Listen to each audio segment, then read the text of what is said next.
Assalamualaikum warahmatullahi wabarakatuh. Alhamdulillahirabbil alamin wassalatu wassalamu ala asyrafil anbiya'i wal mursalin wa ala alihi wa sahbihi ajma'in, amma ba'du. Masyiral muslimin rahimakumullah.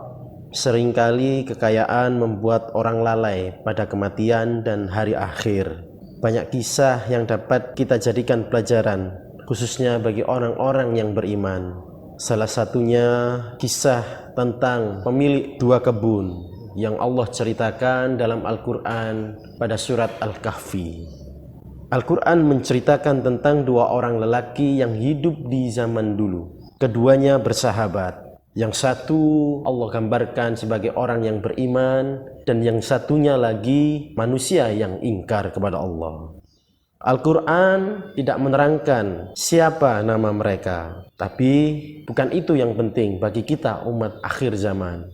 Yang penting adalah bagaimana kita mengambil ibroh, pelajaran dari kisah-kisah yang Allah ceritakan dalam Al-Quran.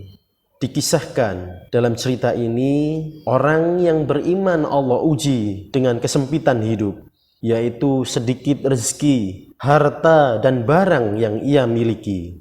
Namun Allah memberinya nikmat terbesar, yaitu nikmat iman, yakin dan ridho dengan takdir Allah Subhanahu wa ta'ala, serta berharap surga di akhirat kelak.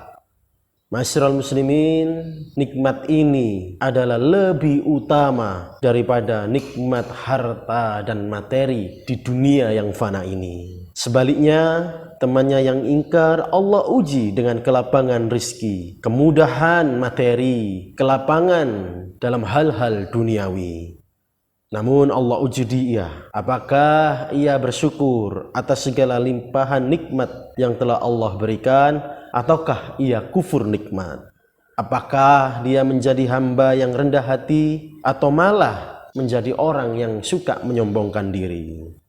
Al-Quran menyebutkan tentang dua kebun dalam surat Al-Kahfi ayat 32 sampai ayat 34. Bismillahirrahmanirrahim. وَاضْرِبْ لَهُمْ مَثَلَ الرَّجُلَيْنِ جَعَلْنَا لِأَحَدِهِمَا جَنَّتَيْنِ مِنْ أَعْنَبٍ وَحَفَفْنَاهُمَا بِنَخْلٍ وَجَعَلْنَا بَيْنَهُمَا زَرْعًا.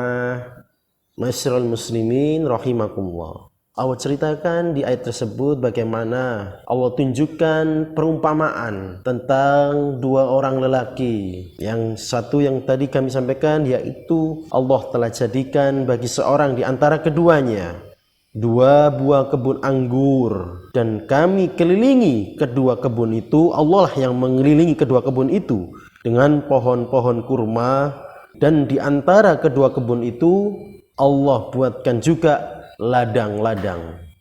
Kiltal jannataini atat ukulaha wa lam tadlim minhu syai'an wa fajjarna khilalahuma nahara. Kata Allah, kedua kebun itu menghasilkan buah yang luar biasa banyaknya, dan tidak berkurang sedikit pun buah-buah atau hasil panen yang dihasilkan. Dan Allah menceritakan mengalirkan sungai di antara celah-celah di kebun itu. Irigasi yang telah dibuat oleh orang tersebut maksudnya, masyiral muslimin. Allah tegaskan lagi kemudian, wa kana lahu thamaru, dan bagi laki-laki itu ada buah-buahan yang berlimpah. Maksudnya adalah kekayaan yang luar biasa besarnya, masyiral muslimin. Demikianlah nikmat dunia yang Allah Ta'ala berikan kepada si kafir. Dengan penataan kebun yang hebat, ia berbangga. Ia memiliki ilmu dalam mengatur dan memaksimalkan lahan pertanian. Ia mampu menggabungkan tanaman yang berbeda dengan susunan rapi serta irigasi yang baik. Tumpang sari kalau dalam istilah orang-orang Indonesia ya. Dalam satu lahan ditanami berbagai macam tanaman. Ditambah lagi dengan perawatannya yang maksimal, maka panen yang didapat pun seringkali tidak pernah mengecewakan. Kemudian ia dengan congkak ketika memasuki kebunnya, padahal kecongkakannya tidak lain adalah mendolimi dirinya sendiri. Ia ingkar dengan anugerah Robnya dan sombong kepada orang lain. Ia berkata, inna aktsaru minka malau wa azzu nafaroh. Dia menyampaikan bahwa hartaku lebih banyak daripada hartamu dan pengikutku lebih banyak daripada pengikutmu. Wah, ini berkata kepada temannya. Tak hanya itu, ma'asyiral muslimin, kenikmatan harta dan pengikutnya telah membuatnya lupa. Ia menyangka miliknya itu kekal, padahal semua itu tidak ada yang abadi. Pria yang Allah tunjukkan kekafirannya itu pun makin besar kepala. Ia berkata, aku kira kebun ini tidak akan binasa selama-lamanya, dan aku tidak mengira hari kiamat itu akan datang. Dan jika sekiranya aku kembali kepada Tuhanku, pasti aku akan mendapat tempat kembali yang lebih baik daripada kebun-kebun itu. Jadi dia mengira bahwa dengan apa yang telah dilakukannya, Allah memberikan ganjaran lebih besar lagi setelah nanti orang ini meninggal. Dugaan yang salah, ma'asyiral muslimin. Demikianlah barangkali gambaran perasaan seseorang hamba ketika hamba tersebut berada di dalam puncak kekuasaan dan puncak harta kekayaan. Ia sombong, menyangka karunia harta adalah bukti Allah sayang padanya, sehingga ia mengira di akhirat mendapatkan kedudukan yang serupa atau lebih baik lagi.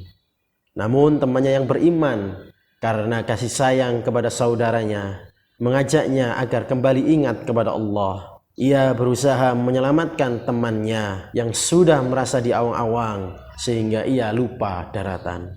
Kawannya yang mukmin berkata kepadanya, apakah kamu mengingkari Tuhan yang menciptakanmu dari tanah, kemudian dari setetes air mani, lalu dia menjadikan kamu seorang laki-laki yang sempurna?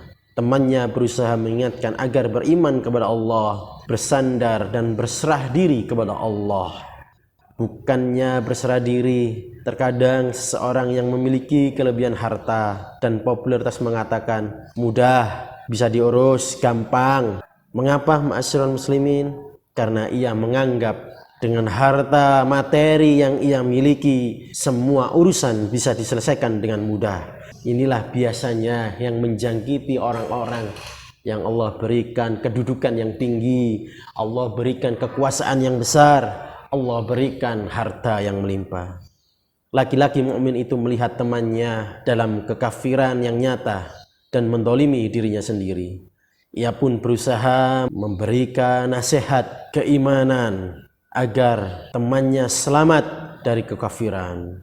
Ia mengatakan, walaula iddakhalta jannataka qulta ma syaa Allah la quwwata illa billah. Intaroni ana aqalla minka malam wa walada. Temannya mengatakan, mengapa kamu tidak mengatakan ketika kamu memasuki kebunmu dengan menyebut asma Allah, Masya Allah, la quwata illa billah. Semuanya itu sungguh atas kehendak Allah hingga bisa terwujud, dan tiada kekuatan kecuali dari Allah dan pertolongan Allah. Fa'asa Rabbi an yu'tiyani khairan min jannatika wa yursila 'alaiha hisbanan minas sama' fatusbiha sa'idan zalaqa aw yusbiha ma'uha ghairan falan tastati'a lahu talaban. Nah, itu maka mudah-mudahan Tuhanku akan memberi kepadaku kebun yang lebih baik dari kebunmu. Ini disampaikan kepada temannya yang kaya tadi. Dan mudah-mudahan dia mengirimkan ketentuan dari langit kepada kebunmu. Sebuah bencana yang menimpa kebun temannya yang kufur, hingga kebunmu itu menjadi tanah yang licin atau airnya menjadi surut ke dalam tanah, maka sekali-kali kamu tidak dapat menemukannya lagi. Ini sebuah peringatan dari temannya bahwa segala nikmat karunia yang diterima oleh sahabatnya tadi adalah sesungguhnya itu semuanya karena pertolongan dari Allah Subhanahu wa taala. Dan ingat bahwa Allah mudah untuk mengambilnya kembali. Apa yang terjadi ma'asyiral muslimin? Maka keesokan harinya apa yang diperingatkan laki-laki yang beriman tadi menjadi kenyataan. Dua kebun itu tiba-tiba mati. Pohon-pohon kurma dan anggur di dalamnya roboh, berantakan. Air sungai yang mengairi kebun surut sehingga seketika kebun menjadi kering kerontang. Azab Allah itu Allah abadikan dalam surat Al-Kahfi ayat 42. wa uhita bithamarihi fa asbaha yuqallibu kaffaihi ala ma anfaqa fiha wa ya khawiyatun ala urusiha wa yaqulu ya laitani lam usyrik bi rabbi ahada. Dan harta kekayaannya dibinasakan, lalu ia membolak-balikkan kedua tangannya, tanda penuh dengan penyesalan terhadap apa yang ia telah belanjakan. Sedang pohon anggur roboh bersama dengan pohon-pohonnya. Kemudian ia berkata, aduhai, sekiranya dulu aku tidak mempersekutukan seorang pun dengan Tuhanku. Seandainya aku tidak berbuat syirik kepada Allah. Ma'asyiral muslimin rahimakumullah, penyesalan itu senantiasa datangnya di belakang. Tidak ada penyesalan itu datangnya di depan. Sungguh seandainya hari ini kita diberikan Allah penyesalan ketika kita masih hidup dan ada di dunia, sungguh itu masih berupa nikmat, karena kita masih bisa melakukan perbaikan-perbaikan.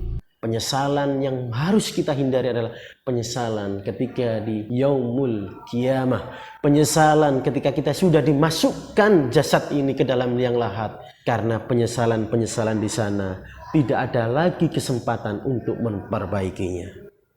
Allah berfirman, walam takul lahu fi'atun yansurunahu min dunillah wa ma kana muntasiran. Dan tidak ada bagi dia segolongan pun yang akan menolongnya, yang akan dapat memberikan pertolongan kecuali Allah. Dan sekali-kali manusia itu tidak dapat membela dirinya. Demikianlah kisah yang penuh hikmah ini menjadi pelajaran bagi kita semua, agar kita tidak melakukan perbuatan yang melampaui batas, perbuatan yang serupa dengan pemilik kebun yang kafir tadi, sehingga mendatangkan azab Allah. Sungguh Allah Maha Perkasa. Wallahu a'lam bishawab. Semoga yang singkat ini bermanfaat. Assalamualaikum warahmatullahi wabarakatuh.